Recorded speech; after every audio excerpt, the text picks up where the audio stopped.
यशया अध्याय 14।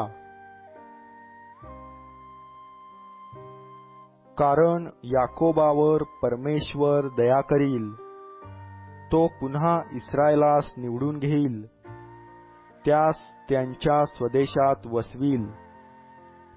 त्यांना परके येऊन मिळतील, ते याकोबाच्या घराण्याशी लगटून राहतील। विदेशी लोक त्यास नेऊन स्वस्थानी पोचवितील, आणि इस्रायलाचे घराणे परमेश्वराच्या भूमीत त्यास दासदासी करून ठेवील। ज्यांनी त्यास बंदिवान करून नेले होते, त्यास ते बंदीत ठेवितील, असे ते आपणास पीडणाऱ्यांवर स्वामित्व करीतील। ज्या दिवशी तुझी पीडा, चिंता व तुझवर लादलेले कठीण दास्य यापासून परमेश्वर तुला आराम देईल, त्या दिवशी असे होईल की बाबेलच्या राजासंबंधाने हे कवन तू म्हणशील, पिडणारा कसा नाहीसा झाला, पिळून काढणारी नगरी कशी नष्ट झाली आहे। जो क्रोधाने लोकांचे सतत ताडण करीत असे, जो कोपाने अनिवार्य छळ करून राष्ट्रांवर सत्ता चालवीत असे, तो दुर्जनांचा सोटा, अधिपतींचा दंड परमेश्वराने मोडून टाकिला आहे। सर्व पृथ्वी विश्राम पावली आहे, शांत झाली आहे।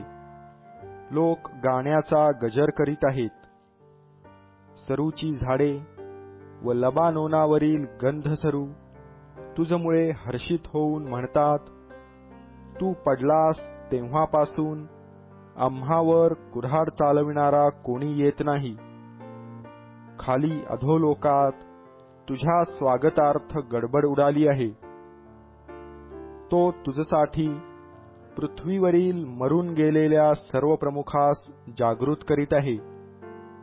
राष्ट्रांच्या सर्व राजास त्यांच्या त्यांच्या सिंहासनावरून उठवीत आहे। ते सर्व उठून तुला म्हणतात, तू ही आम्हाप्रमाणे निर्बळ झाला आहेस काय? तू आमच्यासारखा बनला आहेस काय? तुझा डामडौल, तुझ्या सारंग्यांचा नाद अधोलोकात उतरत आहे। तुझ्या खाली कृमींचे अंथरूण झाले आहे, आणि वरून तुला कीटकांचे पांघरूण झाले आहे। हे दैदिप्यमान ताऱ्या, प्रभातपुत्रा, तू आकाशातून कसा पडलास? राष्ट्रास लोळवणाऱ्या तुला धुळीत कसे टाकिले? जो तू आपल्या मनात म्हणालास, मी आकाशात चढेन, देवाच्या तारांगणातून माझे सिंहासन उच्च करीन, उत्तर भागातील देवसभेच्या पर्वतावर मी विराजमान होईन, मी मेघांवर आरोहण करीन, मी परात्परासमान होईन। त्या तुला अधोलोकात गर्तेच्या अधोभागात टाकिले आहे। जे तुला पाहतील, ते तुला निरखून मनात म्हणतील की, ज्याने पृथ्वी थरथर कापविली व राज्ये डळमळविली, तो हाच का पुरुष?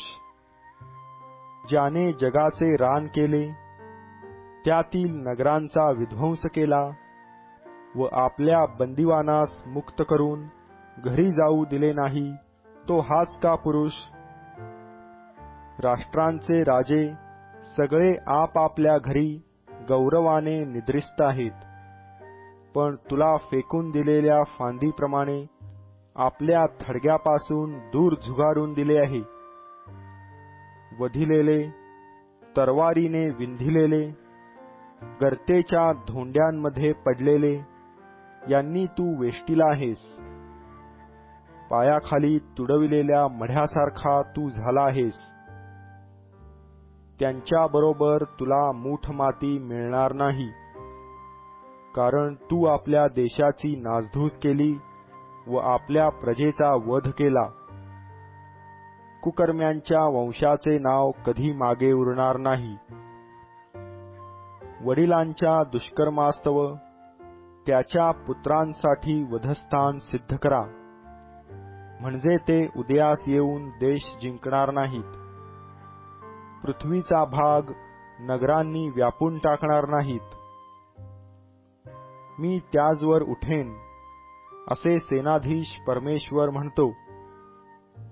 बाबेलचे नाव व अवशेष, त्यांचे पुत्रपौत्र यांचा मी समूळ उच्छेद करीन, असे परमेश्वर म्हणतो. तो साळूचे वतन व पाणथळ होईल, असेही मी करीन. नाशरूप झाडूने मी त्यास झाडून टाकीन, असे सेनाधीश परमेश्वर म्हणतो. सेनाधीश परमेश्वर शपथ वाहून म्हणाला आहे की मी कल्पिले तसे होईलच, मी योजिले तसे घडेलच.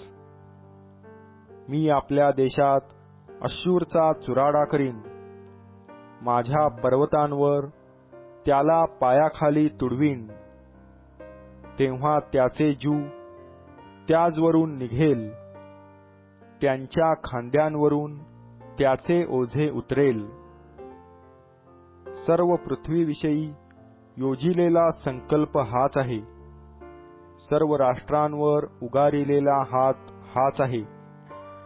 सेनाधीश परमेश्वराने संकल्प केला आहे, तो कोणाच्याने रद्द करवेल? त्याचा हात उगारिलेला आहे, तो कोणाच्याने मागे आणवेल? आहाज राजा मरण पावला, त्या वर्षी ही देववाणी प्राप्त झाली. हे समग्र पलेशेथा, तुला मारणारा सोटा मोडला आहे, म्हणून आनंद करू नको.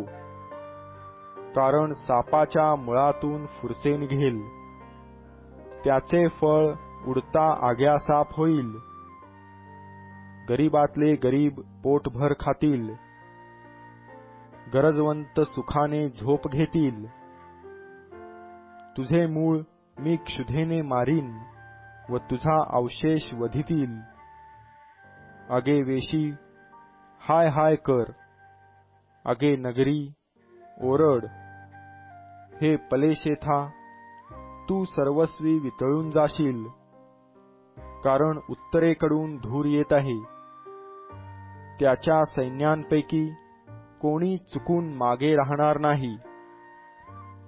राष्ट्राच्या जासुदास काय उत्तर द्यावे? परमेश्वराने सियोन स्थापिली आहे, त्याच्या लोकांपैकी दीनदुर्बळ तिच्यात आश्रय करून आहेत.